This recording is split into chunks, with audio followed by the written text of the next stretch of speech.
when we talk about these fighters, we either gonna judge them evenly and fairly or we're not.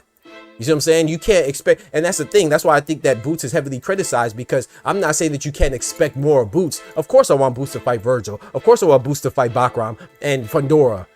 But I also want Virgil Ortiz to fight those gentlemen as well. I don't want Boots to fight them and Virgil Ortiz could turn around and fight Josh Kelly and you not say nothing. Keep the same energy. I want Tank to unify too. And I don't like when Tank fights guys at smaller divisions like Lamont Roach.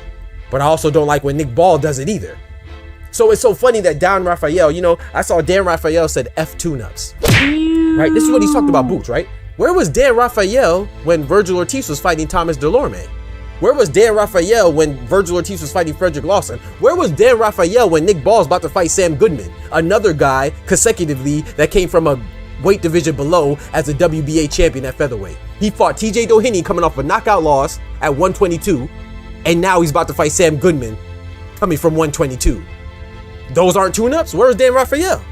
Where are you so, why aren't you so vocal about effing tune-ups when it comes to other fighters? Matter of fact, F tune-ups, Turkey said F tune-ups too, right? He doesn't do tune-ups, right? What was Anthony Joshua versus Otto Wallin? That wasn't a tune-up on the Day of Reckoning card? That wasn't a tune-up? Anthony Joshua versus Otto Wallin? Where was Dan Rafael when that fight was made? Since it's F tune-ups. If Weizma Lima's a tune-up, Otto Wallin's a tune-up. I love the Bomb Squad, but Joseph Parker upset the apple cart. He was supposed to be a tune-up as well, because it was supposed to lead up to Anthony Joshua and Deontay Wilder finally having their decade-long clash, or decade overdue clash, right? Where were they at? Talk about F tune-ups. Joseph Parker at that time, he lost to Dylan White, he lost to AJ, and he already got stopped by Joe Joyce.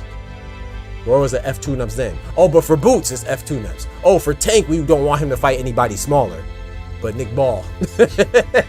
Oh, if you're Nick Ball, oh, it's cool. Fuck out of here, man. you don't like tune-ups. Where was F tune-ups when Inoue fought Yi Jun Kim? Where was the F tune-ups? When Inoue fought Ramon Cardenas, where was F tune-ups? When Inoue fought TJ Doheny, who already had 5 losses, where was the F tune-ups? My biggest objective when it comes to this boxing talk and boxing content creation, I don't care if you like me. I don't care if you agree with me. I definitely don't care if you agree with me. I hope you like me. I'm a person, right? We're social animals. I want to be liked, but if I'm not going to get hung up or change my message because you do or don't like me. It's just basically inconsequential to my overall objective and mission, right? My mission is to bring actual fairness and objectivity and impartiality to this boxing space, because I don't mind you wanting more from Tank and Jerron Boots Ennis, but you should also want more from Nick Ball and Naoya Inoue and Virgil Ortiz and everybody else too.